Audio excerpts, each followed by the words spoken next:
Tudo bem, gente? Olha, estamos no segundo episódio do podcast temporada 2026. Vamos ao perfil dos nossos entrevistados. Hoje o papo vai ser bom. Carla Sguerri é engenheira química formada pela Universidade Federal de Alagoas, com mestrado, doutorado e especialização em engenharia ambiental pela Unicamp. Carla correu o planeta. Fez pós-doutorado no Japão, na Universidade de Hokkaido, e nos Estados Unidos, na Universidade da Califórnia, em San Diego. Em 2023, foi professora visitante da Universidade de Stanford. Carla é professora titular da Universidade Federal da Bahia. Atua nos programas de pós-graduação em Engenharia Industrial e em Energia e Ambiente, e já foi coordenadora do curso de Engenharia de Controle e Automação da UFBA. Desde 2012, ela coordena o grupo de pesquisas Gama, com foco no desenvolvimento de métricas e modelos ligados à sustentabilidade. O grupo integra, assim, ciência de dados, engenharia e impacto social. O trabalho vai além da pesquisa acadêmica, alcança a formação de jovens cientistas e o fortalecimento do letramento em dados em diferentes níveis de ensino. Carla é idealizadora e coordenadora do programa Ciências de Dados na Educação Pública. O programa dá acesso à ciência e à tecnologia para estudantes da educação básica, com apoio de instituições como o CNPq e o Ministério da Ciência, Tecnologia e Inovação. Carla é pesquisadora de produtividade do CNPq, um reconhecimento que destaca a qualidade, consistência e impacto de sua produção científica, tecnológica e inovadora.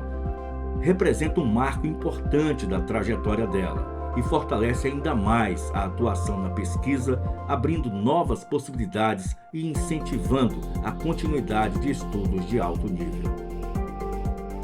Adonias Magdiel é doutor em Engenharia Industrial pela Universidade Federal da Bahia.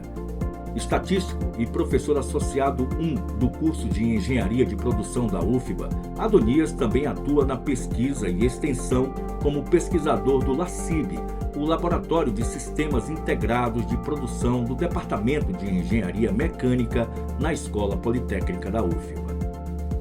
Adonias é professor permanente do Programa de Pós-Graduação em Engenharia Industrial da Universidade. A principal linha de estudo e pesquisa do professor Adonias é a otimização e análise de dados de sistemas produtivos. É coordenador do colegiado e líder do grupo de pesquisa Consumo Seguro e Segurança de Sistemas cadastrado no CNPq, o Conselho Nacional de Desenvolvimento Científico e Tecnológico. Na extensão, Adonias coordena a ação curricular em comunidade e sociedade com o tema Consumo Seguro, segurança de produtos de consumo observatório, análise de riscos e melhoria de sistemas.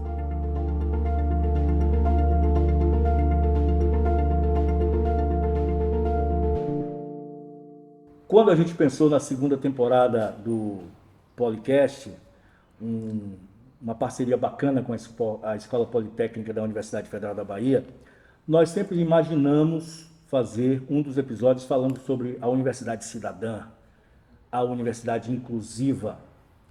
No momento que eu pesquisei a história dessas duas pessoas aqui que a gente vai conversar, eu me lembrei de um pensamento um pouco paulo freireano, que diz mais ou menos o seguinte: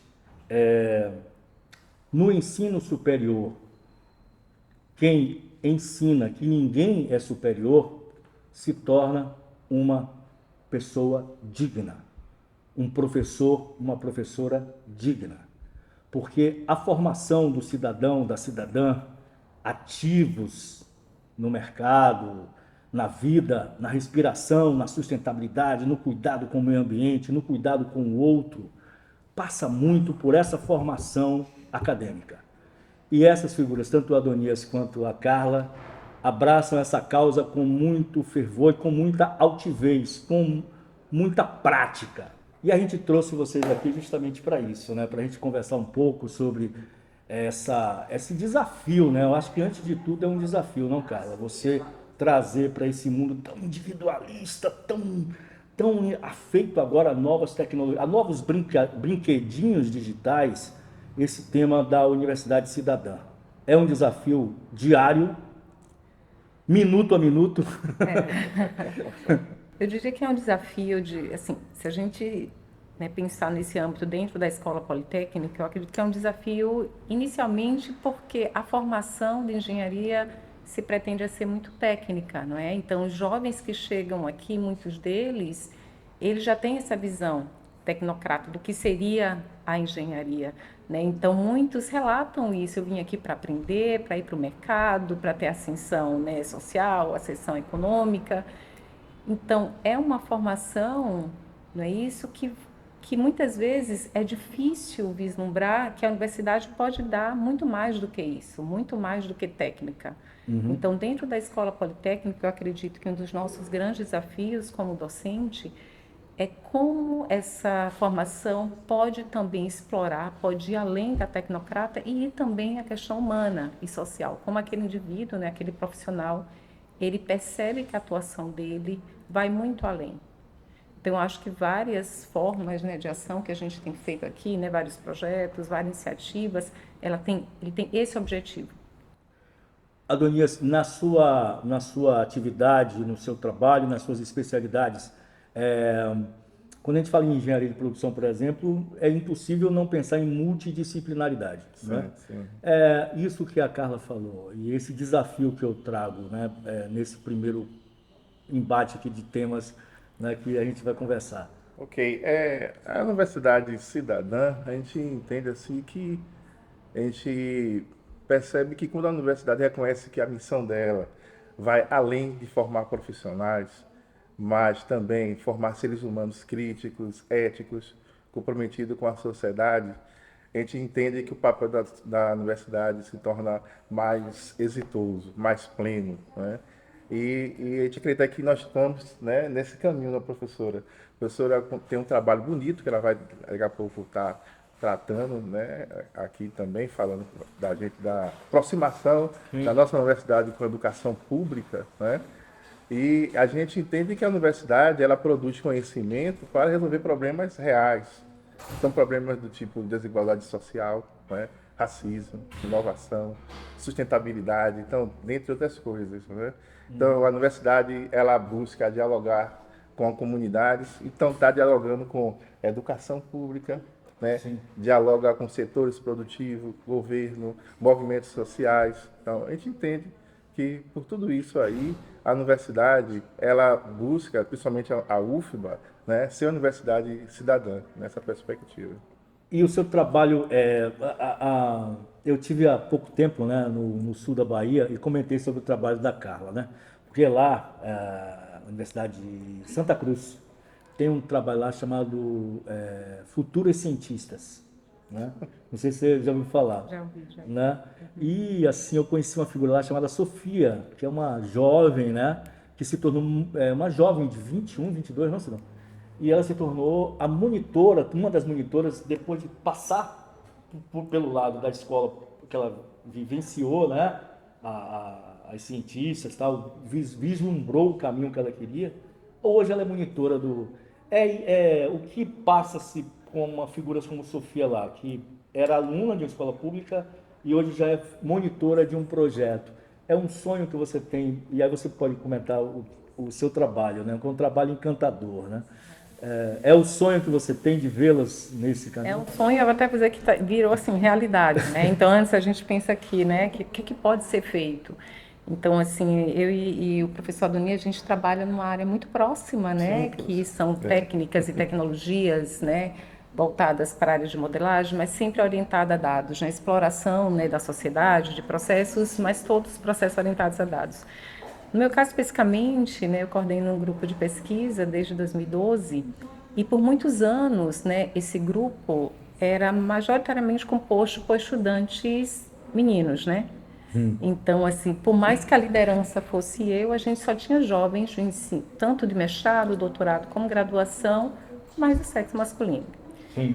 Por que isso? Porque as meninas, mesmo estando na universidade, estar, né, dentro de um curso, né, porque sou alocado no Departamento de Engenharia Química de um curso onde a gente tem um equilíbrio, né, de gêneros lá, as meninas ainda não se percebem dentro dessa área, dominando essa área de tecnologia. Então, em 2019, né, a gente já começou, né, nesse movimento de tentar atrair mais meninas. Em 2019, a gente escreveu um projeto para um edital que segue, né, agora várias edições, eu conheci naquele momento, que era o edital do CNPq que tinha o objetivo de atrair jovens meninas para a área de exatas. E a nossa proposta se chamava, de uma forma bem que onde ela é conhecida, Meninas na Ciência de Dados. Então, esse projeto, que agora tem várias versões, né, já tem 7 anos atuando, o professor Adonia já teve com a gente 7 anos atuando, em vários formatos, né, com diferentes apoios, né, começou com o CNPq, a gente já teve apoio da Fundação Itaú, já teve apoio de Stanford, e agora a gente volta a ter apoio também da Fundação Itaú. Tem o objetivo de possibilitar que essas jovens do ensino fundamental e médio, elas reconheçam a cidade e a sociedade, as dinâmicas da cidade e da sociedade, através de dados. A gente diz, caramba, isso é muito complexo, mas vamos deixar bem simples o que significa. Então, aquela jovem, como todos nós já fomos jovens, né? Muitos de nós, como eu, quando era jovem, só transitava nas minhas ruas, naquele bairro, e só tinha acesso à cidade, o que era a cidade, a sociedade, através da televisão, né? A gente não tinha internet naquela época, e hoje eles têm. Mas, de qualquer forma, como é que a gente possibilita que aquele jovem que vê uma realidade que é estática para ele, né? Tanto que muitas vezes, por que eu vou estudar se a minha realidade vai ser essa? Então, como é que a gente possibilita que ele perceba a transição da cidade e da sociedade, as mudanças da cidade e da sociedade através de dados? Então, é isso que ele começa a perceber. Então, a cidade muda, ela é orgânica, né? A sociedade também muda. Então, se muda, eu também posso mudar. A minha realidade é a realidade também do outro. Então, desde o nosso trabalho, a gente começou trabalhando só com meninas, ampliou para diversos gêneros, né, claro. Sim. Hoje a gente volta à nova edição com meninas, eu acho que você acabou de encontrar 2 delas. A gente está com 40 jovens aqui na Escola Politécnica, experimentando. E olha que ela me falou que, não, sexta-feira é mais tranquilo. Tá, ela já estava ali, né? Ainda bem que você veio, viu? Então, mas é assim, né?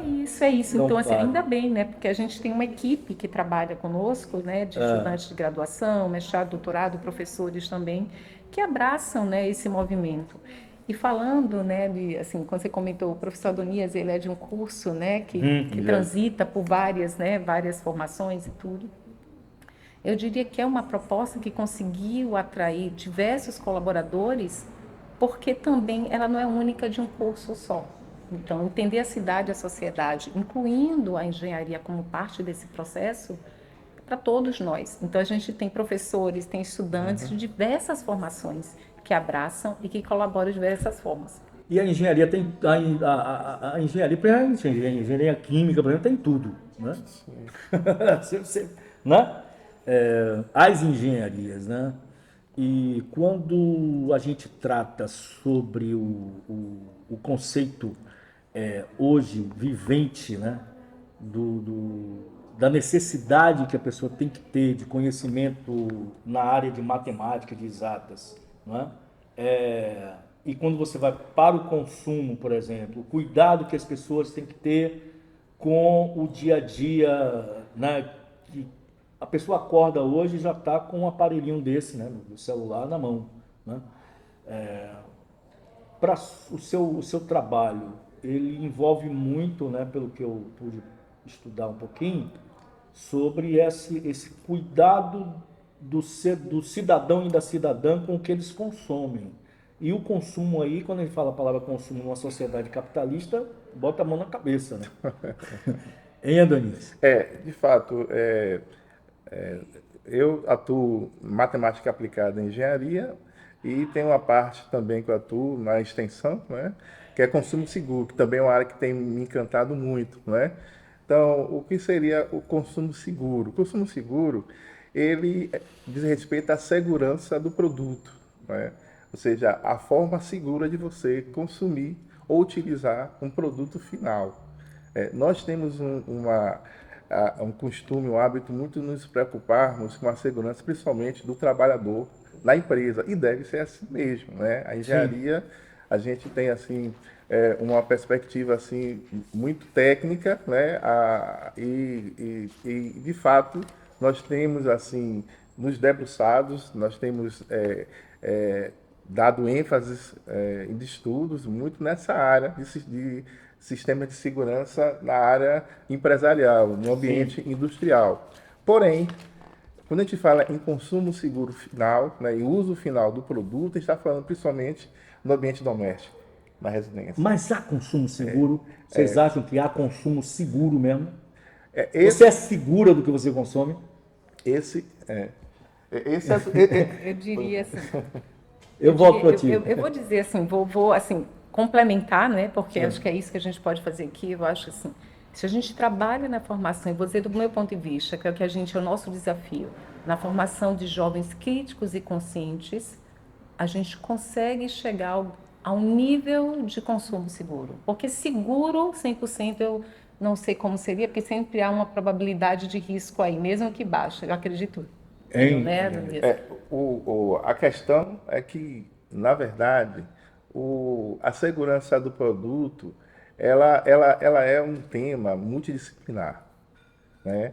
Então, a gente, na engenharia, nós tratamos o consumo seguro muito voltado para a questão da segurança do produto, né? Mas esse tema é um tema doutrinado também na área jurídica, por exemplo. Então, o Código de Defesa do Consumidor, no artigo 12, então, ele fala sobre a questão das empresas terem responsabilidade sobre a segurança do produto que vende no estabelecimento. E o Código de Defesa do Consumidor, no artigo 14, fala também sobre a questão da prestação de serviços, né? Então, um hospital, né, um parque temático, né, um salão de beleza. Então, quando ocorre uma falha no serviço, que a gente chama de acidente de consumo, que é uma terminologia muito utilizada na literatura.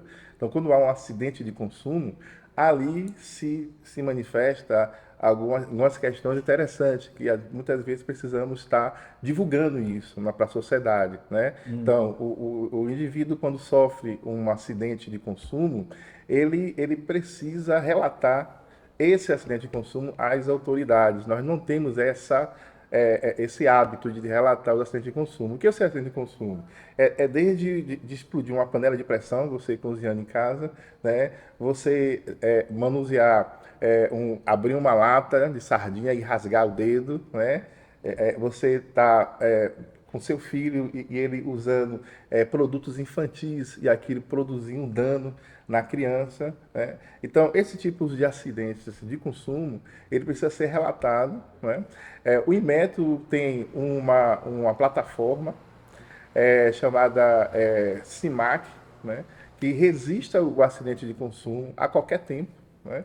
E esses registros de ocorrência de acidente de consumo, ele produz estatística que se desdobra em políticas públicas para a sociedade. Então, e nós temos uma infraestrutura de governo voltado para essa questão do acidente do consumo.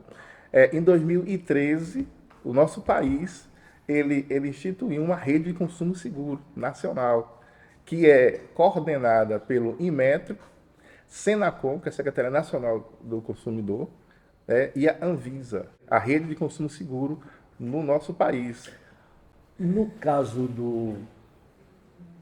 Mas hoje em dia vocês assim têm estudos que comprovam que, por exemplo, nessa qualidade dos produtos e a vulnerabilidade social, né? Então você tem, por exemplo, eu vou aqui perguntar, existe uma estratificação de oferta hoje, quando você vai para uma loja de eletrodomésticos, a partir da precificação, né? Então as pessoas que não têm muito poder aquisitivo vai comprar determinada marca que já é inferior. Isso daí não é uma injustiça perante a sociedade, não, Carla? É uma Essa injustiça. precificação em cima olha, aqui é mais, isso aqui não quebra, isso aqui... É uma injustiça, mas assim, eu acho que essa injustiça sempre vai existir, né? Eu acho muito difícil que todos tenham acesso a tudo, né? Mas o que eu acredito é quando eu comento que a formação ela é importante, mas ela não é importante somente, como eu comentei aqui, para esses jovens que estão vindo à escola pública. Consciência crítica. É importante para, por exemplo, aos nossos jovens de engenharia, ou de engenharia ou de outros cursos, né, de formação, outras lideranças, que vão chegar a assumir posições de liderança, seja no setor jurídico, seja no setor de qualidade, né, ou setor técnico, eles vão chegar nessas posições, mas com uma criticidade maior e mais sensíveis a diversos públicos. A justiça social. Porque quando a gente atua dentro da universidade, né, promovendo um olhar muito mais sensível, no meu entender, porque o que a gente faz aqui na escola, trazendo essas jovens, não beneficia só essas jovens, beneficia todos os estudantes, Sim. Inclusive estudantes de graduação, de mestrado, doutorado, que hoje, eu vou ser sinceramente, temos vários exemplos de estudantes que têm assumiram lideranças nacionais e que têm um olhar completamente diferente do que o que precisa ser a ação de uma liderança, independente da área de atuação. Então, acredito que o que pode acontecer é isso, se a gente houver essa formação muito mais, eu não vou dizer que é sensível, mas também protagonista, porque não adianta ser sensível se a gente não toma nenhuma atitude, né? Ele precisa saber que ele pode participar dessa mudança. Se a gente tem, aí sim, a gente entra no caminho onde o nível de criticidade é muito maior. Mas se ainda não está, então vamos falar no ambiente atual, o que a gente precisa é que o jovem reconheça, eu consumo esse produto porque eu não consigo consumir outro que, por exemplo, eu tenho outros riscos, eu tenho outra qualidade. No alimento é muito isso, né? Sim. Então, eu consumo, eu sei, mas é o que eu consigo nesse momento. Mas essa percepção, às vezes, não acontece, né? Eu fiz uma vez uma entrevista com a Carla, eu vou perguntar para você o que eu perguntei para ela. Pois não. Nós comemos muito veneno. Eu não faria Pense, nós temos assim, Carlinha tem um, né, tá lá, magrinha, tá? A gente tem, não podemos ver uma massa, né? Eu adoro uma pizzazinha às vezes, né? A gente, pelo hábito, ou pela própria formação histórica, né, das etnias que nós somos doados à vida, né, da gente, nós temos assim, e a gente está aqui, gente, em Salvador, na Bahia, né, na Escola Politécnica da Universidade Federal da Bahia, e a Bahia sabe o que nós temos de muqueca e feijoada a cada calendário, né, festivo que a gente tem aqui. A gente come muito veneno, velho, sem Perfeito. saber. Sua pergunta é importante, porque quando a gente fala em consumo seguro, a gente tende a pensar sempre na questão de uma especificação prévia, né, que a engenharia contribui muito para que esse produto esteja em condições de segurança de ser consumido, né, para que o consumidor possa ali ter o uso final. Agora, a sua pergunta vai além disso, que é importante, ou seja, tem a ver agora com nossa consciência. Ou seja, você livre nas suas decisões, né, fazer a opção do que comer de acordo ali com a sua consciência, e o seu sabor. O seu sabor. Né? Então, o que a gente está sentindo, aquele aromazinho do vizinho. Então, sua pergunta vai além do que está falando da produtos industrializados, e aí eu transformo num alerta, né? De fato, a gente precisa cada vez mais ganhar consciência, né, desse processo de estarmos consumindo com segurança, né, aqueles produtos que queremos nos alimentar. Né? Sim, agora, por exemplo, na vez que eu perguntei para a Carla isso, foi a vez que, aí você vai lembrar, a Anvisa, ela pegou um lote de champignon com dióxido de carbono. Tu lembras disso? Foi no ano passado. Sim. Né? E aí a gente chega e vê aquela potinho no rótulo, lindinho, na gôndola do supermercado e tal. Velho, eu sou louco por champignon, mano. Aí eu tô jogando dióxido de carbono para dentro sem saber. Não, mas no caso aí, isso aí foi uma falha, né? Sim. Isso foi uma falha. Que aí é o consumo seguro. Mas no modo geral, e essa é uma das contribuições importantes da engenharia, no modo geral, a engenharia ela tem essa contribuição de buscar oferecer os requisitos mínimos de segurança para aqueles produtos. Né? Tu quer ver outro? Sim. Pasta de alho. Você gosta de alho? Gosto. Amo. Você também. Sim. Né? Sidão, de boas, né? Somos aqui, você é cozinheira, gosta de... Não sou cozinheira, mas Você gosto de também. consumir. Você gosta de consumir, mas você gosta de cozinhar? Você Não, gosta de lá em cozinhar, casa, Denise? outra Eu cozinho pessoa muito cozinha. pouco, né? Já eu e meu pai de Sidão, a gente tristeza da minha manda bem, esposa. né? Não, o Sidão está aqui presente aqui, tá lá cuidando dessa cara feia aqui. Então a gente gosta, a gente papeia pra caramba, né? Sobre essas coisas de pegar, olha, pô, eu tenho curcumazinha, não sei o quê, papapá. E muitas vezes é o que você falou, a gente vai no comportamento, no desejo, na ação, na escolha e às vezes até na inocência de você chegar e pegar aquele produto, né? É. E no alimento, hoje, e aí eu entro um pouco no meu trabalho, que a gente percorreu aí os 27 territórios, com a ênfase na agricultura familiar, que aqui na Bahia tem exemplos maravilhosos de Sim. ações, né? E eu tiro pelo chocolate. A gente chega lá na região de Ilhéus, né? Minha querida Karine, por exemplo, tem um trabalho seríssimo com o chocolate dela, com a porcentagem que diz. Aí você pega uma dessas marcas famosas que nunca foi chocolate, não tem nem 20%, 5% de chocolate, né? Agora está mudando, como Gorgonzola, agora me parece também que mudou, mas aí foi uma coisa de patente lá da França. Ou seja, nesse mundo de hoje, onde as pessoas estão descobrindo muita coisa, né? Pela internet das coisas, vamos dizer assim, o desafio é maior para ela não ser também traída por essas escolhas, pelo grau de ofertas, vamos dizer assim, que ela para. Ó, você vai você vai ouvir uma música no YouTube, 15 comerciais para você chegar na música, né? De quê? De ofertas. Na cara da pessoa ali. Como lidar com isso, Rei? Vem cá. A gente está falando, se a gente for Vocês assim, dois, né? se a gente for pensar bem o que a gente está falando, é sobre a desinformação. A desinformação tem sido o câncer atual da sociedade, né? E combater a desinformação tem sido um dos maiores desafios da sociedade, né? Do Brasil e em vários países no mundo, a desinformação.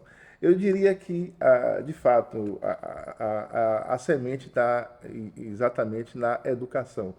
Porque a educação, eu acredito no poder transformador da educação, né? Então, eu vejo assim, eu não vejo outro caminho senão a gente buscar, né? Essa é a semente que a professora Carla tem aí, né, investido, né, tempo, vida, né? Sim.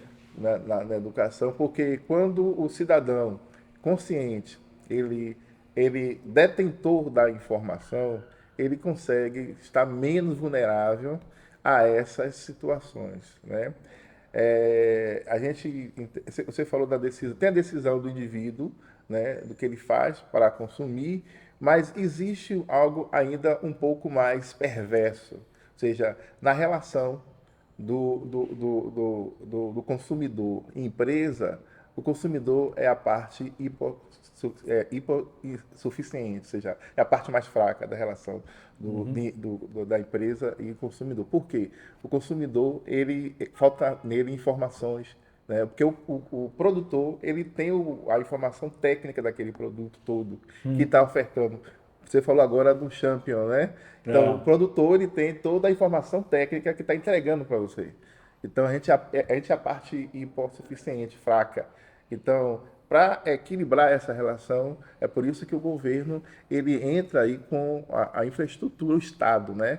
O Estado tem uma infraestrutura voltada para a defesa do consumidor. Então, você tem todo um processo aí voltado a essa questão. E a Secretaria Nacional do Consumidor, ela lidera essa infraestrutura de defesa do consumidor, né, por conta disso. O que é que você acha disso? A questão de consumo eu acho muito complicada, né? Que eu acho que não atinge só, né, quem não, assim, aqueles mais vulneráveis que estão ainda em processo de formação, mas eu acho que todos nós, né, essa decisão do que consumir, como, né, a professora Donias comentou, ela não é clara, porque as informações não chegam, ou elas mudam e a mudança não é bem informada, não é? Então, vários produtos que a gente conhece tinham peso e agora tem outro, né, peso, e a gente tem outra massa, e a gente está ali consumindo, imaginando que está comprando o mesmo produto, e na verdade não é. Mas no caso aí entrando um pouco, porque tudo é matemática, Claro. né? Tudo é matemática. Como lidar com essa enxurrada de dados que são apresentados hoje? Você entra no Instagram, você entra no Facebook, você entra e você tem lá se eu conversei com a Adonias ou com Carla hoje sobre o Mr. K, que é um perfume massa, certo? Aí no outro dia tá lá, Pastor Neon, Mr. K, não sei o que, ou seja, todos os banners da vida de outras ofertas, inclusive de perfume, estão invadindo na sua. Como lidar com isso? Como lidar com a internet das coisas? Eu diria que, assim, quando a gente fala, às vezes é muito difícil, quando a gente não é da área, entender o que é esse nome, né? O que é ciência de dados, o que é lidar com dados, né? Qual é a diferença para trabalhar com ciência de dados e com estatística, né? Isso Sim. que está aí com a gente há muitos anos, não é isso? E que não são, né, áreas separadas, elas trabalham, claro, juntas, né? Então, assim, na área de ciência de dados, quando a gente trabalha na formação, a gente trabalha na formação de um jovem e um profissional, não é isso? Porque apesar da gente ter, né, a gente tem esse projeto lindo, né, com as escolas públicas, né, a nossa atuação vai até estudantes, né, de pós-graduação. Então, nós temos pós-doutorandos, doutorandos e mestrandos trabalhando com processos e modelagens avançadas dentro de indústria e também na sociedade. Então, quando a gente trabalha com essa área, o que esse jovem, né, que esse profissional, ele é capaz de fazer? Ele é capaz de questionar de onde vem aquela informação. Qual é a incerteza daquela informação? Por que ela está sendo trazida? Quais são por exemplo, ele tem ideia de algoritmos, que algoritmos estão sendo produzidos para produzir esse tipo de informação. Então, é um processo, é muito mais amplo. Não é o dado número em si, não é aquele valor em si, mas é de onde ele vem, como é que ele é gerado e por que ele é gerado. Então, hoje a gente sabe que vários algoritmos, agora com a inteligência artificial, é isso, não existe mais. Digamos, a gente era muito preocupado com fake news, não é isso? Então, essas, né, notícias falsas e tudo. Hoje, esse processo de produção, ele não é massificado, não é uma informação que é gerada para o público geral, é uma informação que é gerada para você e para mim, que são diferentes, abordagens são diferentes. E quando ele chega para mim numa abordagem que conhece o meu perfil... Sedutora para você? Eu vou dizer assim, eu acho que é verdade, porque eu penso exatamente isso. Então, chega numa forma que parece que você participa daquela informação. Você Então, está integrado. é muito mais grave. Então, essa informação, então hoje a gente não pode separar essa geração de dados ou de onde vem sem essa concepção e essa, assim, digo assim, eu ter ideia de como esse processo acontece. Então, é muito mais amplo. Então, esse é o nosso desafio aqui dentro. Tem uma frase muito massa que é um comentarista esportivo, um jornalista esportivo, que ele fala, eu venho de longe. Essa parte de sedução, principalmente, que está alcançando, a gente está falando muito de jovens, mas está alcançando uma parcela da população, uma parcela acima de 50, né? Que está encantada por, muitas vezes, pessoas até solitárias, né? E que ali está naquele mundo, naquele infinito particular dela, né? Está ali. É a melhor música, né? São os desejos fáceis, né? Chega fácil para ela. Para onde isso está indo quando isso causa um comportamento não de conforto, é uma zona de conforto. Não, às vezes é uma armadilha, correto? Não é isso? Como é que a parte de vocês, professor e professora, alerta aí sim a meninada que está formando, para esse tipo de concepção? Ou seja, eu tenho um outro, se não me engano, um desses caras aí, eu assisti a semana passada, ele me trouxe um dado, assim, na entrevista, muito, muito simbólico. Enquanto você tem a parte da tecnologia de produtos, ou tecnologia de o que for, né, tecnologia de produtos, vamos lá, em que os lucros são estratosféricos, né, na curva dos Estados Unidos, é um dado estadunidense. De 1971 os dias de hoje, o valor salarial dessa figura, que é, na verdade, o cara da modelagem, o cara... E o valor salarial dele só foi modificado para cima em 74. 1974, permaneceu em dólar a mesma coisa. Ou seja, é um aspecto ilusório isso. Eu dei 2 paradigmas aí, tanto do consumidor, quanto do cara que está dentro lá trabalhando. Não digo tarefa, mas é uma responsabilidade do educador, do docente, de passar essa realidade hoje para as pessoas? Eu vejo que Eu dei 2 exemplos aí, consumo e trabalho. Eu vejo que a professora falou em ciência de dados, estatística, que são áreas do conhecimento que, na verdade, se preocupa em revelar o que está oculto, né, daquilo que você está vendo de forma primária. Né? Então, a estatística, no modo geral, ela tem a ciência de dados aliado com a estatística, acaba tornando uma ferramenta poderosa para isso, né? Você revelar o que se está oculto, aquilo que você está vendo de forma superficial. Né? E os números, eles comunicam muitas vezes segredos, digamos assim, né? Segredos de diversos ambientes. Né? Os números comunicam segredos, muitas vezes, do comportamento de um indivíduo. Os números comunicam segredos de empresas, né? Como ela está atuando no mercado financeiro. Os números comunicam segredo, como é que o político está atuando, né, com seus eleitores. Os números comunicam, enfim. Então, essa situação de você buscar a ferramenta para desvendar esse segredo é uma coisa importante nesse caos que nós estamos vivendo, né, da desinformação. Por outro lado, a gente percebe que a gente está lidando com desafios que diz respeito à implantação da desconfiança. Hoje em dia, a gente tem lidado com um desafio, Antônio Pastore, que setores da nossa sociedade têm buscado descredibilizar, né, a universidade, têm buscado descredibilizar profissionais, têm buscado descredibilizar o especialista, e com isso, ao mesmo tempo, tem dado espaço para que pessoas, às vezes, sem uma formação adequada, alcem lugares de ter a liderança da opinião. Né? Isso é um risco. Então, a gente está lidando com mais ou menos esse ambiente. Você falou aí, comecei a pensar nisso. Então, desatar esse nó de a gente buscar, né, trazer a credibilidade para a universidade, para o especialista, tal, pode ser um caminho de solução interessante para a gente recuperar aí e mitigar a desinformação, então a gente tentar minimizar esse caos.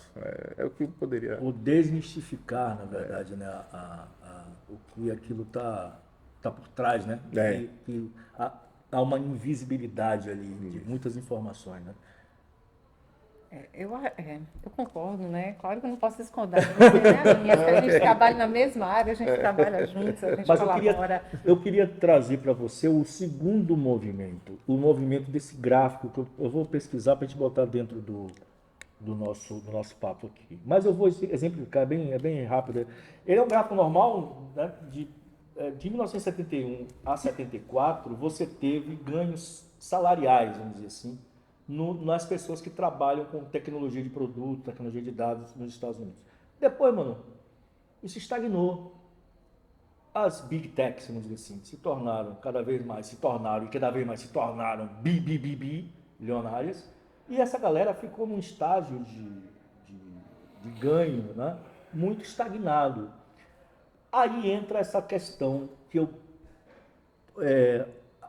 há um aspecto muito ilusório também nessa área, né, das pessoas ficarem imaginando um vale do silício da vida e na verdade se tornar escravos contemporâneos. Na área, assim, eu diria assim, na área de dados como um todo, que não é só o cientista de dados, né, engenheiro de dados, tem várias ramificações. Isso.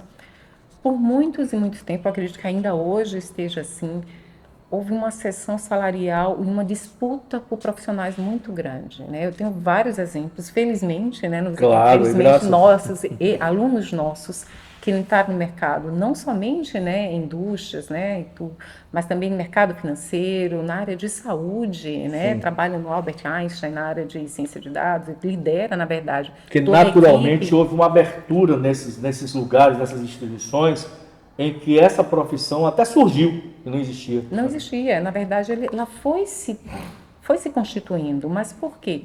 Pela importância da tomada de decisões orientada por dados. Então, precisa de profissionais que consiga perceber, né, desvendar esses mistérios, como o professor Adonias comentou aqui, para orientar a tomada de decisão.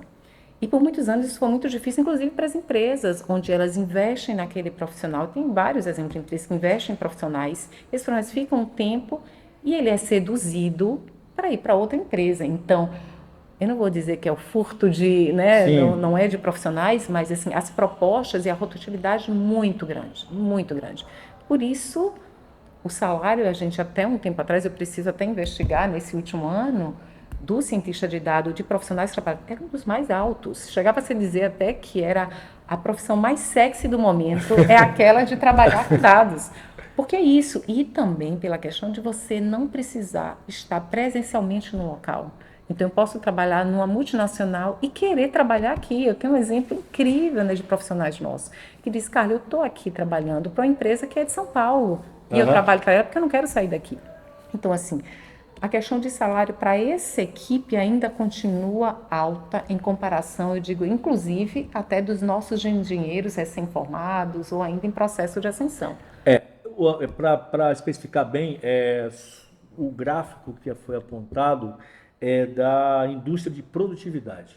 Então, por isso é menor. É menor, eu não vou dizer que é menor, não vou nem saber. Eu me digo assim, é mais, eu digo, estável, né, estagnado. E é diferente desse profissional do mercado, onde ele apoia grandes decisões que, consequentemente, também atrai vários investimentos. É um profissional. Eu vou até dar um exemplo. Há um tempo atrás, em 2000, a moda era aquele profissional que fazia um curso que tem um nome super, que assim, é o profissional que trabalha com dados, mas é aquele Black Belt. O nome era isso. Eu sou Master Black Belt, eu sou Black Belt. Que profissional é esse? É um profissional que une, né, as qualidades ou as formações até de engenheiro de produção, que ele conhece as ferramentas de qualidade e produtividade, mas que ele conhece estatística. Então, ele conhece estatística. Então, ele toma decisões, ele busca oportunidades da empresa para tomar decisão. Um curso desse, naquela época de uma semana, era R$10 mil. Um curso desse, Uau. 2 mil. Agora, esses profissionais que eram formados, eles chegavam na empresa também muito desafiados. Conheço vários que dizem, olha, eu não quero fazer esse curso, porque no momento que eu retorno, o meu desafio é ganhar milhões, é produzir, gerenciar projetos, liderar projetos, ganhar milhões, né? Então, assim, a pressão é muito grande, né? Então, a formação deles precisa ser muito sólida também.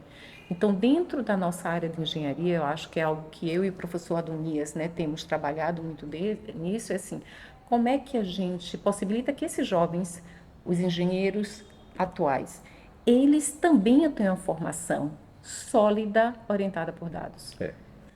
Eu vejo assim, aquela situação que a gente colocou até no início da nossa fala, né, da universidade buscar formar seres críticos, éticos, né? Porque muitas vezes os dados eles estão apontando, né, para uma solução que busca muitas vezes a marginalização de algumas pessoas, ou seja, muitas vezes a empresa ela identifica que ela será mais produtiva se deixar margem, entendeu? Certos setores, certas pessoas, por certas categorias. Então eu acho que o profissional que trabalha com identificação de padrões, ele precisa ser ético também, né? A ética passa por esse processo, porque muitas vezes não é apenas você buscar ali uma solução otimizada, ótima, mas você buscar uma solução que tenha equidade. Então, você buscar uma solução que tenha equidade é diferente de uma solução ótima, né? A solução equidade é a solução que busca a inclusão, né, também. Então, eu vou dar exemplos que a gente fala e a gente diz, então o que eles estão fazendo aí? Que é muito lindo, né? Assim, a gente fala aqui, mas a gente faz, né? Então, por exemplo, a gente aqui da escola, né, vou dar 2 exemplos, o curso de Engenharia Química, ele aprovou na matriz curricular obrigatória a disciplina de Ciência de Dados. Então, no 8º semestre, estudantes que entraram em 2023.1, quando chegaram no 8º semestre, eles vão ter essa componente curricular integrada ao seu currículo. Então, mesmo aquele jovem que não conhece a área, que não reconhece a área, ele vai ter a possibilidade de explorar essa área, dizer, não, eu quero atuar nessa área, ou eu tenho uma formação para atuar, né, orientada por dados. Além disso, a gente criou 2 componentes curriculares, eu vou até complementar, porque chega muito, né, complementando, que na prática ele está fazendo o quê, né? Porque é isso também, o que a universidade está fazendo? Então, a gente criou 2 componentes curriculares chamadas, né, eletivas, né, optativas, chamadas Ciência, Ética e Justiça Social.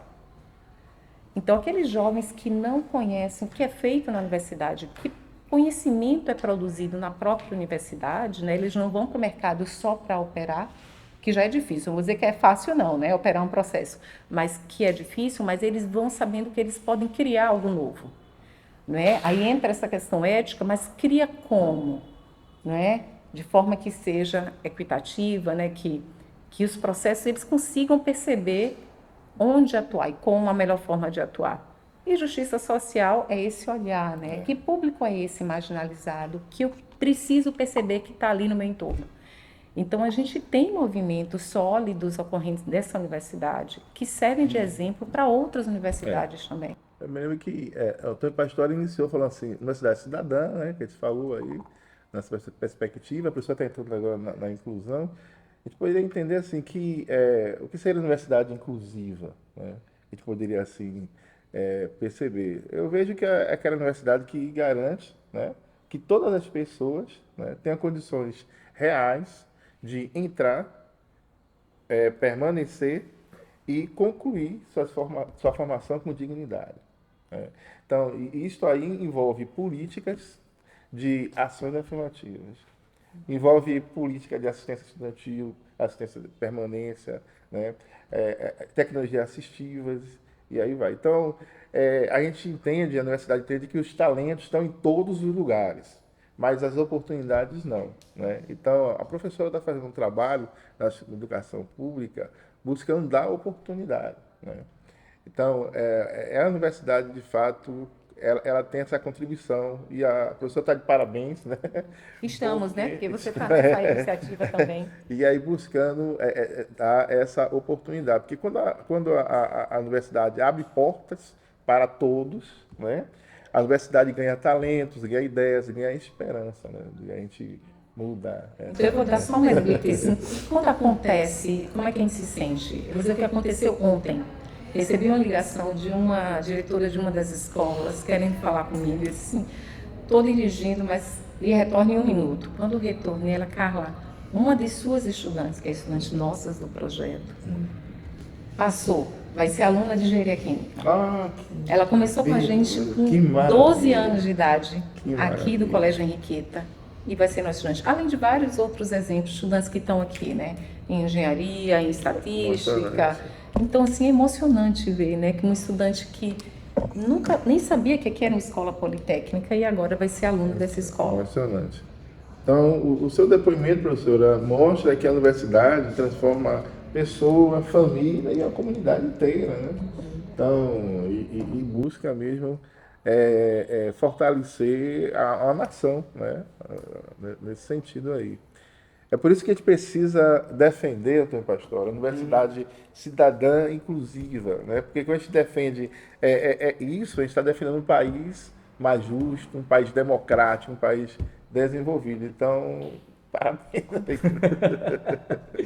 Olha, quando a gente lida com o dia a dia na área de comunicação, principalmente, e que me causa terror o conteúdo raso que as pessoas consomem normalmente na chamada mídia hereditária ou mídia empresarial, que é como eu coloco, né? E me causa assim, muita preocupação, porque você tem uma enxurrada, né, de muitos assuntos, né, e essa parte da cidadania ativa, do conceito da formação cidadã, para passar ao largo, né? São pouquíssimos exemplos ou exceções, né, que a gente encontra em programas, né? Ou quando você vê programas de, entre aspas, alta procura, né? Alto Ibope e tal, você não vê ali um exemplo bacana, né? E principalmente com a figura do cientista. Eu sempre brincava, né, com uma grande amiga, que quando você vai assistir filmes de catástrofe, essas coisas, né? O núcleo, por exemplo, o geólogo sempre se lembra. Não é? Tem um filme belíssimo chamado A Chegada, não sei se vocês já assistiram, é muito belo, em que a figura do cientista ele aparece de uma forma bem diferenciada, ao contrário de No Núcleo, que o geólogo se lenhou. Ou em outros, são vários exemplos do cientista que se lenha. É o primeiro que se lenha na viagem espacial, é o cientista. E, por exemplo, outro dia teve uma ficção científica que eu assisti, porque é o engenheiro que se lenhava. Mais uma vez. Né? E não especificou qual era a engenharia. É melhor. Mas aí entra o que eu vou passar para vocês agora. Eu venho acompanhando muito essa coisa principalmente do que se chama inteligência artificial, que o termo eu acho um absurdo, né? Na verdade, ali é um acúmulo de passados, né? Que a gente tem observado aí, principalmente essas big techs com os data centers e tal, aquela coisa, ou agora, por exemplo, a junção da Paramount com a HBO. 200 cineastas, produtores, artistas lá, 400 na verdade, entre eles o Robert De Niro, eles entraram, né, com velho, vocês estão concentrando numa única, né? Antigamente você tinha lá várias produtoras, hoje já está começando a ficar só com uma. E essa unificação de vários produtos de consumo, né, passa muito pela figura também, talvez, dessa caminhada para uma chamada o ostracismo, o esquecimento mesmo, né? De figuras, mestres, gênios, né? Humberto Eco da vida, quem é hoje que cita Humberto Eco em programas de TV? Né? Ninguém. Vamos combinar? E hoje essa é uma preocupação real mesmo. Nós estamos fadados a ter gênios analógicos caminhando para o ostracismo, cientistas que pararam, entre aspas, né? Não abraçaram os brinquedinhos digitais, mas que têm lá no seu intelecto pensamentos revolucionários, eles serem esquecidos, ou, aí entra a coisa, o cientista está ameaçado de se tornar um vilão do futuro? Uau! São muitas perguntas. Em uma só. É porque o Sidão teve que trocar a bateria e eu não pude aparecer. Vocês ficaram tocando bola aí. Vilão, eu diria que não. Né? Vilão eu acho muito difícil. A questão do esquecimento... Eu vou dar um exemplo que eu não sei se... Eu digo assim, claro, que é importante reconhecer as pessoas que fizeram, mas talvez seja mais importante reconhecer o que foi feito. E o que ela fez, a obra dela ser feita e ser utilizada. Então, às vezes a gente não lembra, né? Eu mesmo, com uma péssima memória, eu não me lembro daquele pesquisador que promoveu aquele movimento, aquela evolução. Mas eu reconheço a utilidade. A utilidade, né, do que ele fez. Então, eu vou dar um exemplo que eu achei sensacional. Eu posso estar falando de uma posição que desconhece o urbanismo, mas há pouco tempo eu estive, né, em Medellín e eu fiquei impressionada por algo muito simples, vai ser muito curto. É o seguinte, as obras não têm nome de pessoas. Né? Então, eu construí, né, uma obra, não tem nome de nenhum político. Ele tem um nome genérico, sei lá, felicidade ou, né, proteção, um nome bem genérico e não caracteriza.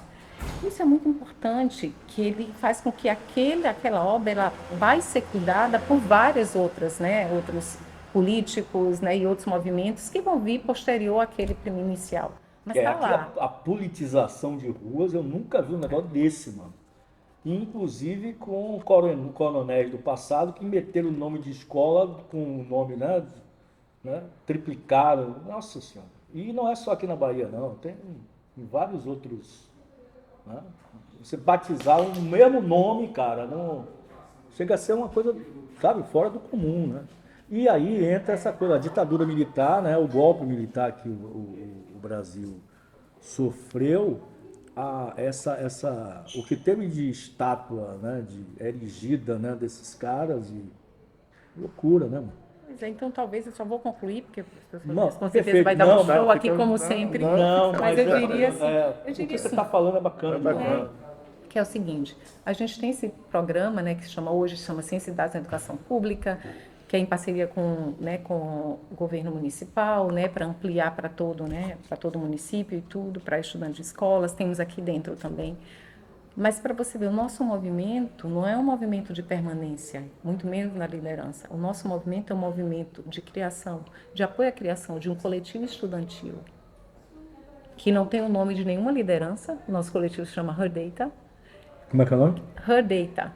Então, esse coletivo, ele se propõe a possibilitar que vários jovens aqui dentro da Escola Politécnica experimentem o universo de dados, desde a exploração até modelagem, claro que é liderado por mulheres, né, nesse momento, mas também de dar continuidade a ações de um programa, também promovendo a formação de jovens de escolas públicas. Então, daqui, eu vou dizer 15 anos, né, porque eu, né, fiz 50, então devo ter mais mais de uma década ainda aqui, mas assim, depois de um tempo, seja nesse momento depositário ou antes, não precisa tacá-la nem o nome dela nesse movimento. O movimento ele continua como um movimento coletivo de reconhecimento da importância de algo que começou coletivamente.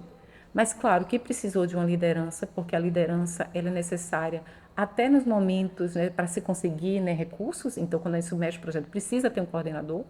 Então, isso é o nome. Mas a gente sabe que a colaboração de um programa como esse ela é incrível, ela requer uma colaboração muito grande de diversos profissionais. Inclusive, hoje a gente tem uma comunicadora nossa aqui, Uau. liderando, né, apoio à difusão científica. Todo o projeto é liderado por ela, né, formada aqui na Facom. Então, só para você ver assim, então, às vezes eu acho que é isso, né? O que é que a gente pode contribuir que fica e que não precise de nome, de dono, não precisa de dono.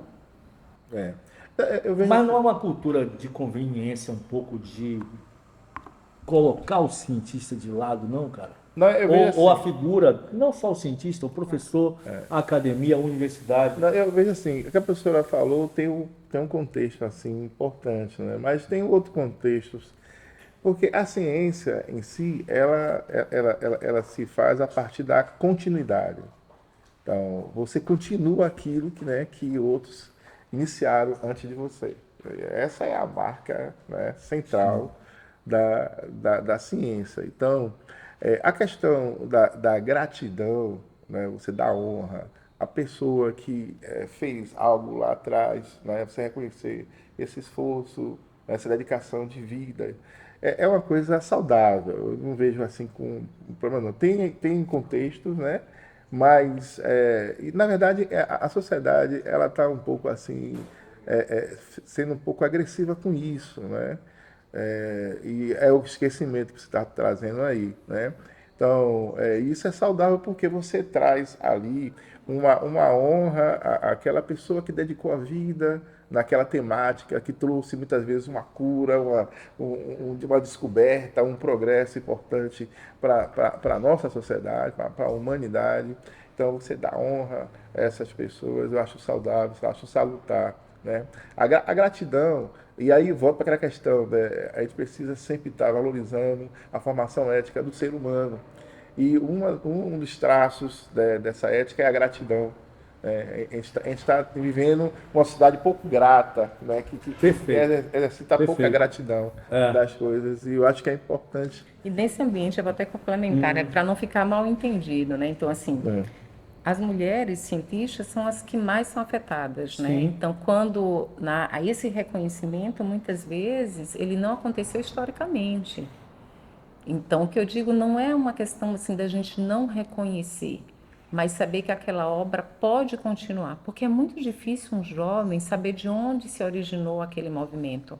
Ou pelo menos manter esse histórico, não é fácil, mas é um movimento necessário. Concordo com o professor Domingos, é necessário. Esse apagamento apagamento não, mas esse que já existia antes, né? As primeiras engenheiras, né, brasileiras, por exemplo, agora que está se descobrindo isso. Isso. Né? Sobre esse lance aí, tem um lance do etarismo também, né, mano? Sim. Que não é só nessa área de... E não é que meu filho praticou etarismo, não, mas eu vou contar uma história para vocês. Recentemente eu recebi uma notícia em nosso meio de comunicação, por exemplo, você citou aí a nossa querida, ainda bem que tem uma, né? Legal. Porque é um meio que a essa chamada inteligência artificial está batendo de frente, tá? A perda de postos de trabalho é uma coisa que a Rádio Eldorado, né? Que inclusive o Jô Soares tinha um programa maravilhoso lá, né? Fechou agora, acabou. Né? Então o ritmo é muito, nessa área profissional, é muito grande, né? De risco, né? Com relação a profissões que vão sumir daqui a 20, 30 anos. Né? E confesso a vocês, eu sou assim, olhou de pirata já, porque o negócio tá pegando o roteiro, cara, o cara já né, faz tudo. Pô. Bem, mas vamos lá, o meu filho chega, né? Tô no carro com ele, o Alexandre. E ele, alucinado por engenharia, tá? E elétrica e tal. E eu tô aqui, aí eu vejo a notícia, né? Que uma queridíssima colega minha tinha sido demitida de uma emissora daqui da Bahia. E aí, um desses portais de notícias, um desses jornais, inclusive, que agora são portais de notícias, jornalista veterana olha a expressão, jornalista veterana é demitida de tal TV. E aí pô, velho, essa menina foi minha estagiária, cara. Olha pra isso. A menina foi minha estagiária. Bacana, inclusive. Cresceu pra caramba. Aí meu filho, na lata, pô, se ela é veterana, você é um ancião. Fala assim bem, velho. Então, essa meninada, velho, como é que pode se conter? Porque isso é um aspecto geracional. Né? Você pode ter alunos e alunas, em que a galera, pô, isso é coisa de velho. Né? Aí outro dia eu mostrei uma música do Rush, então, o Pink Floyd, por exemplo, os caras agora só ouvem isso, os filhos de um amigo meu. Né? Porque isso é coisa de velho, isso é meu pai, sabe? Como é que pode se conter isso dentro de uma virada de século? Nós estamos na segunda década de um século, em que naturalmente você vive revoluções, né? Tecnológicas, né? Isso está na história. E aí você tem a figura do jovem que tem muito mais acesso, mais rapidez, domina rápido, né? Tem professora como Carlos Kerr, que manda bem na matemática e tal. E aí ele chega, mas não tem uma professora como Carlos Kerr que vai dar lá noções de justiça social, de respeito e dignidade. Tem outros que não dão esse tipo de noção. Como a universidade é importante para isso? Para conter essa dissonância, né, geracional que existe no mundo de hoje com a internet das coisas, a chamada inteligência artificial. Fui alagoana agora. Alagoana. Eu diria geracional. Eu acho Ou você discorda? difícil. Não, eu acho Porque às vezes eu falo muito. Não, eu acho difícil a universidade assumir esse papel. Eu acho muito difícil, porque assim, os processos de ingresso na universidade, eles são amplos, né? Então, eles não selecionam por idade. Então, desde jovens a adultos, eu falo a mais questão velhos. comportamental dele, como um aspecto formativo, dentro do canudo que ele vai receber. Eu vou ser sincera, aqui nessa escola, nos meus movimentos, a gente nunca trabalhou com a questão de etarismo. Não foi. Claro, a gente teve um movimento de discussão, mas nunca se aprofundou, porque talvez a gente tenha outras, tem que escolher nossas lutas, né? A gente tem uma luta de gênero, uma luta racial e uma luta social. São as três frentes que a gente se concentra e ataca. Ataque, eu digo assim, a gente promove, né, tenta promover mudanças e discussões nessas três grandes áreas, gênero, raça e social. Né? Agora, a questão de etarismo, ela chega através, assim, eu vou dizer, no nosso caso, dentro desse projeto, a gente chega em contato com os pais. Como é que a gente lida com dois públicos de jovens que estão ali se formando numa área que eles não conheciam e eles também conversam com os pais que têm outra formação, muitas vezes muito mais fragilizada. Então, a questão de idade é muito diferente, né? Então, assim, na forma que a gente explica o que está fazendo, o estudante, como é que ele está fazendo. Então, é importante que os adultos, eles... Uma das figuras mais jovens que eu conheço, mais contemporâneas de jovem que eu conheço, se chama Caiubi Alves da Costa. Caiubi deve estar com 8 pontos alguma coisa, né? 80 e lá, né? Tá bonitinho lá. E ele chega assim, pô, porque eu já peguei as 2 moedas do barqueiro, então não estou mais. Mas, recentemente, ele se tornou professor emérito, tá, com o meu querido Asher, a Mairbal. A faculdade, ela tem, a Universidade Federal da Bahia e principalmente aqui a Escola Politécnica, tem um cuidado que eu vejo, enxergo isso, com as pessoas de faixa etária lá de cima já. Ou seja, países como Cuba, como a Alemanha, se não me engano, Suécia, se não me engano também, tem um cuidado muito grande com suas... Tem os tesouros ninhos, os ninhos de ouro, e os sábios, né, os velhos deles, né, os idosos ou velhos ou o que seja. E o Brasil, assim, a parte do que eu falei com Carla, dessa virada de século, normalmente você tem o quê? Os brinquedinhos e as novidades e as revoluções tecnológicas de qualquer século. Você pode mexer lá que você vai ver. E como as doenças também. Então essas viradas assim tem um aspecto comportamental, né? Você acha que tem que ter esse cuidado e figuras ou instituições como a faculdade, como a universidade, tem que ter esse cuidado? Perfeito, essa pergunta é perfeita. Inclusive, a gente entende que recentemente houve um aumento, né, da entrada de pessoas idosas, com o perfil idoso, voltando a estudar no ensino superior. Com uma ação belíssima que tem de educação de jovens e adultos pelo interior do estado. Isso aí houve um aumento mesmo de entrada na universidade.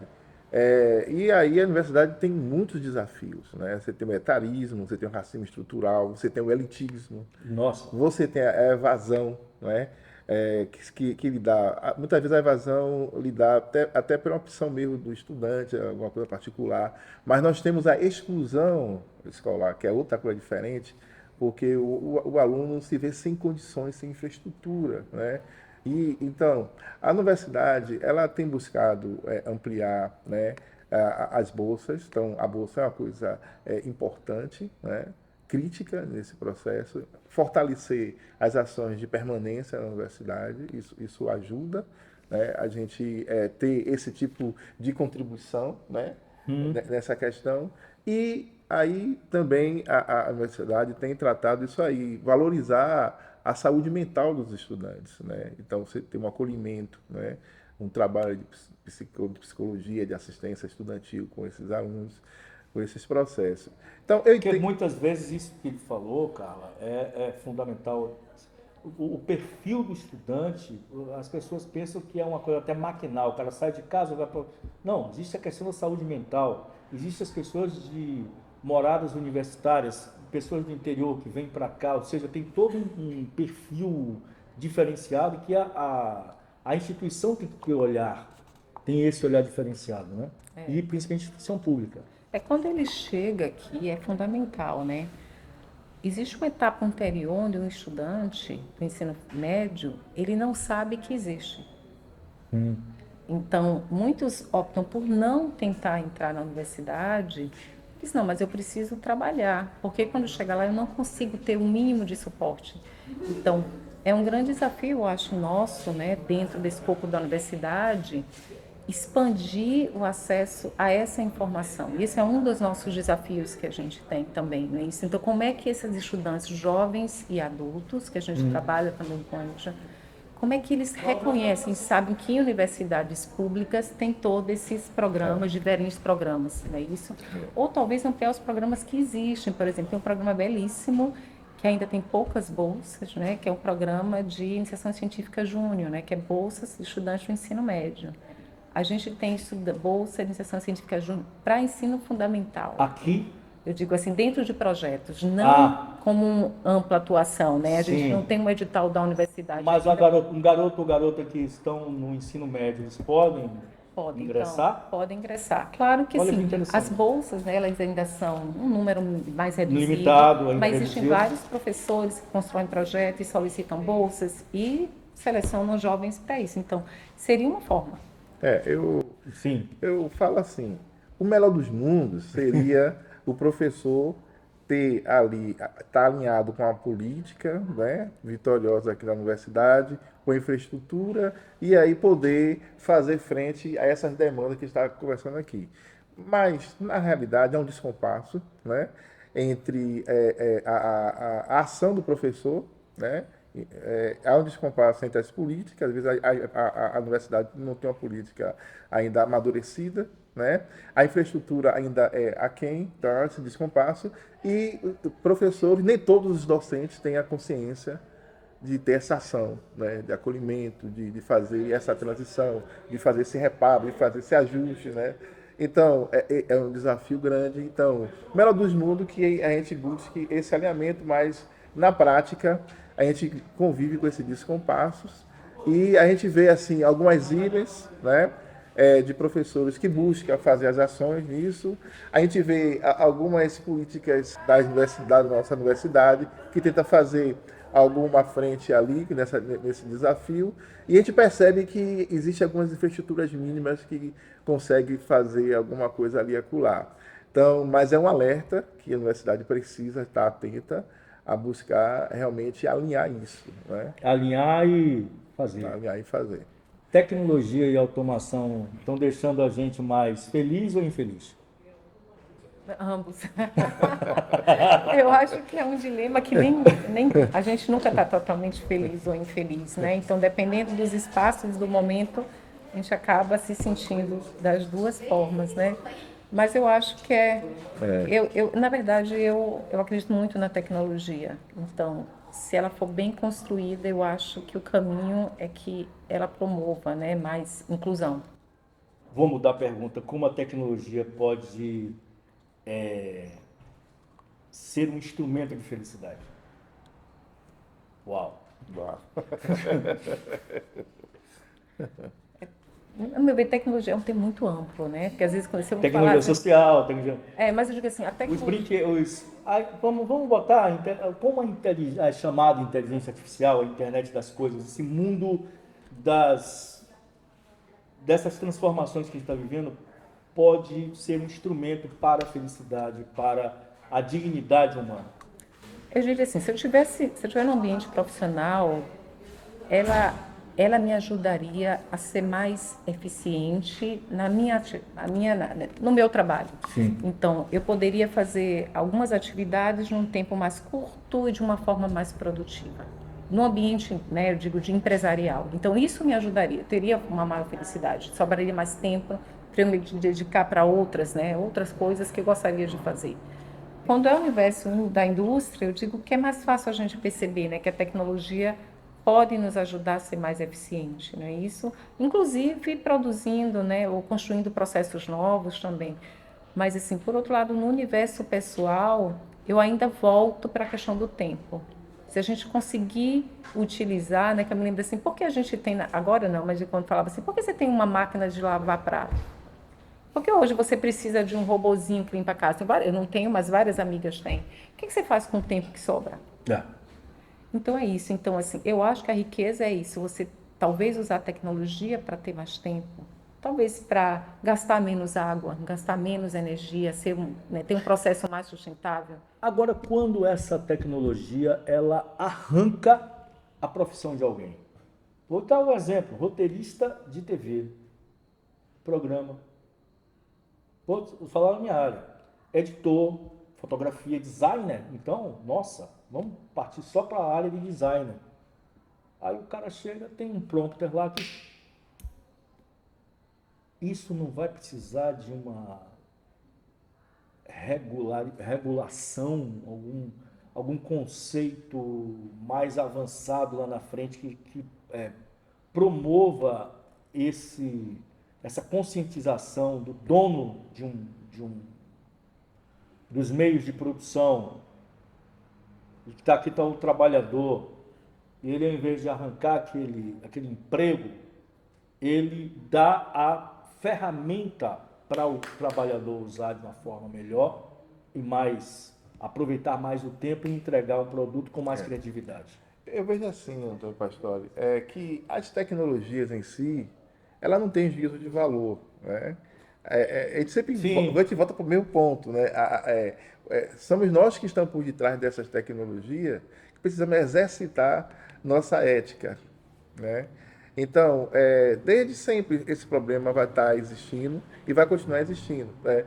A computador substituiu a datilografia. Então, quantos datilógrafos, né, ficaram sem emprego por causa do computador? Né? Quando chegou também para a gente da engenharia, né, controle e automação, Nossa, então, assim, não vai ter mais espaço para engenheiros, né, vai reduzir. Isso. Então, a tecnologia, ela não tem juízo de valor. Então, ela traz ali uma melhoria do processo, né? E aí o que acontece? Volta para as mãos dos seres humanos, né? Nós, seres humanos, estamos vivendo um momento cada vez mais intensivo, cada vez mais exigente, de nós, de fato, pensarmos, planejarmos esse processo de mudança. Né? Então, na verdade, somos nós que estamos sendo chamados aí a essa responsabilidade. Cada vez mais o ser humano está sendo convocado a essa responsabilidade e pensar no outro, da empatia. Se só for enxugar tudo, né, a tecnologia, esses processos aí de digitalização do mundo todo, né, está exigindo que o ser humano seja mais empático, tenha empatia com o outro. Então, ele tendo empatia com o outro, essa tecnologia vai substituir esses processos que o meu amigo fazia aquilo ali dessa forma, tá assim assado.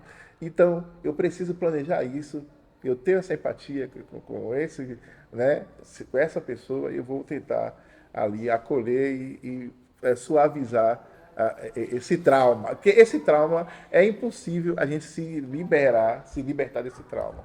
O ato coletivo que Carla, por exemplo, tem com as suas alunas, com suas partícipes daqueles momentos de coletividade, né? Há um aspecto de efeito nisso em você, professora, e em você, mulher, né? Em você, na ação de cidadã ativa. E há o aspecto do sonho, não o sonho de padaria, né? Mas o sonho mesmo, de levar essas meninas para o sonho, né? Sonhar é possível, né? Essa linha do tempo que nós vivemos hoje é uma linha do tempo muito mais rápida, você acha isso? É muito mais rápida. Esse preparo também, como é que você lida com essa rapidez que as coisas estão vindo e o que você passa para elas? Para elas que eu falo as alunas. O que a gente discute, né? Então, primeiramente, ela é rápido, mas o ciclo acontece também de forma curta, ele não precisa ser longo. Mas né? O tempo é uma invenção? É muito rápido. Por isso que é muito importante quando discute com ela. Eu lembro que eu fiquei super admirada, surpresa, na verdade, quando uma das estudantes disse assim: olha, Carla, eu fui orientada a assistir, né? Eu nem sei se isso vai sair aí ou não, mas eu vou te dar esse exemplo, né? Eu estava ministrando a componente curricular que a gente ministra ciência de dados, né? Para pós-graduação. O meu orientador disse que eu não sei nada de dados, Carla, eu nunca estudei isso, mas ele fez assim, vá fazer matéria com Carla, porque ela dá aula para estudante de escola pública. Aí eu fiquei pensando, o que isso queria dizer, né? O que isso quer dizer? Aí eu fui traduzir isso, fiz, gente, então assim, o que é mais difícil? Ensinar ciência de dados para modelar processos super complexos para estudantes de engenharia de graduação e pós, que a gente faz isso, processos super complexos. Ou qual é a complexidade de ensinar ciência de dados para jovens de oitavo e nono anos que têm fragilidades em matemática, em leitura? Concorda que são níveis diferentes de complexidade, de desafios? Eu não posso dizer que algo é mais difícil que o outro. E a gente atua nas duas. Porque eu volto à sua pergunta. Então, o que é que a gente tem?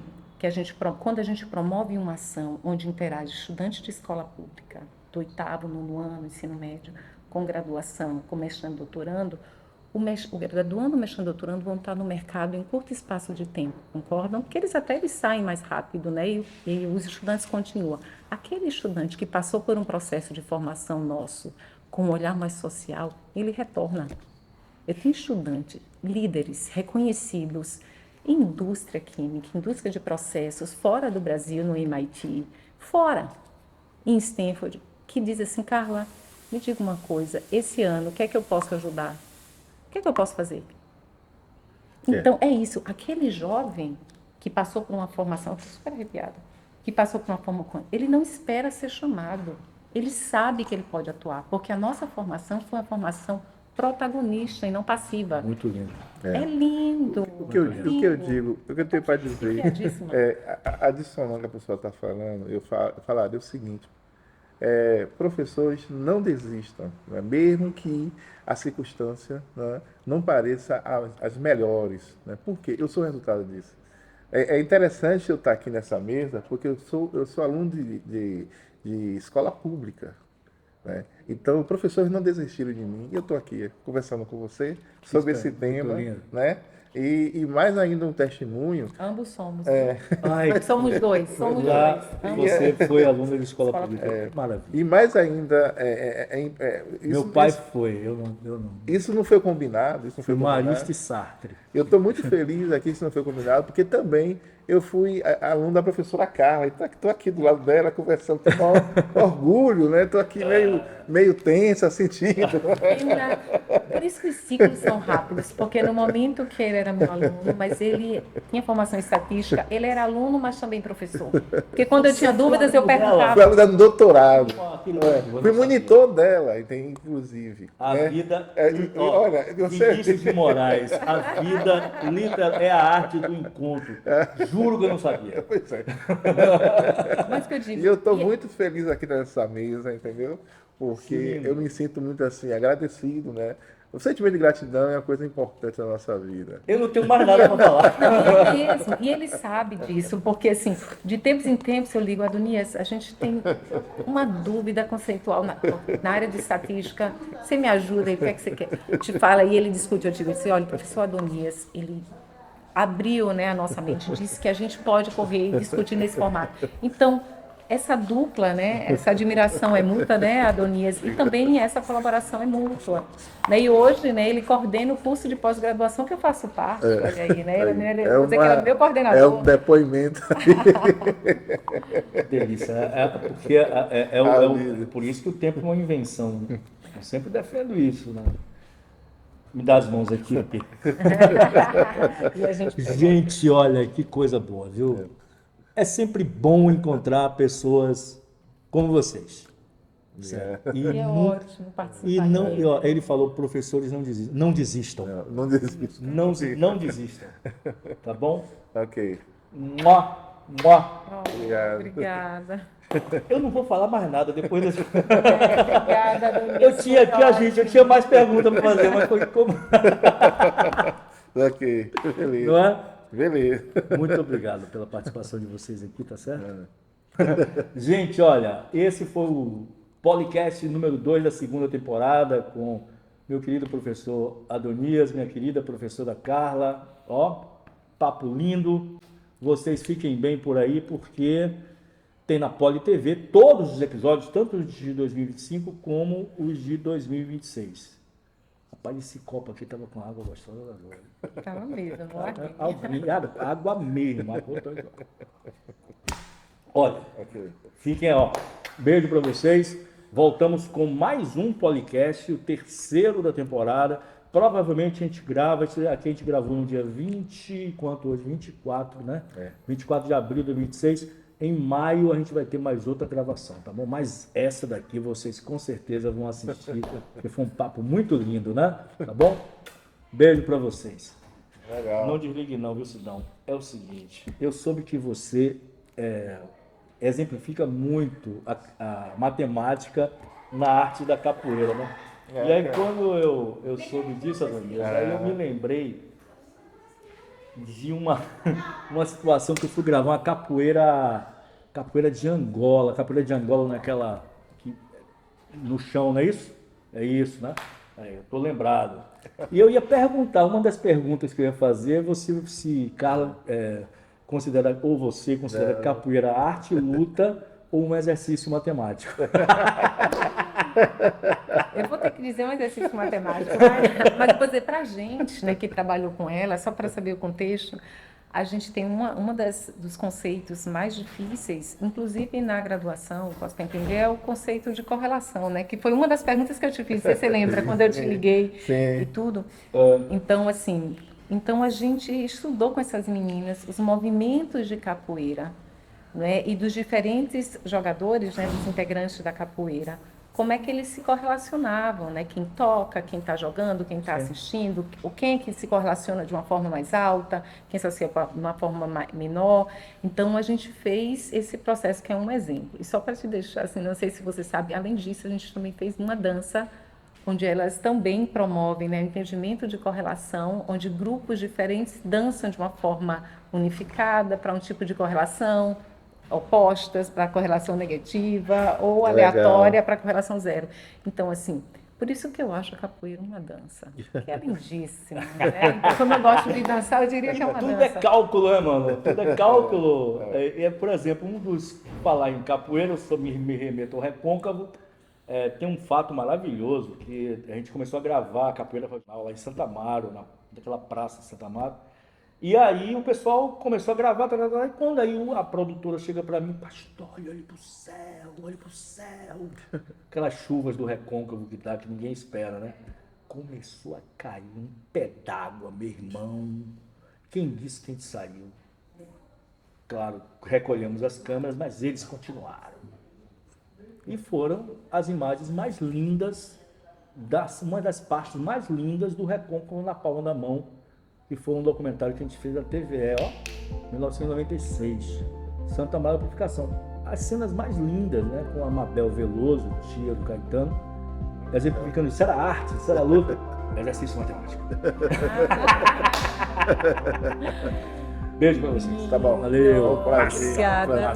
Legal. Posso pegar mais, né? Claro.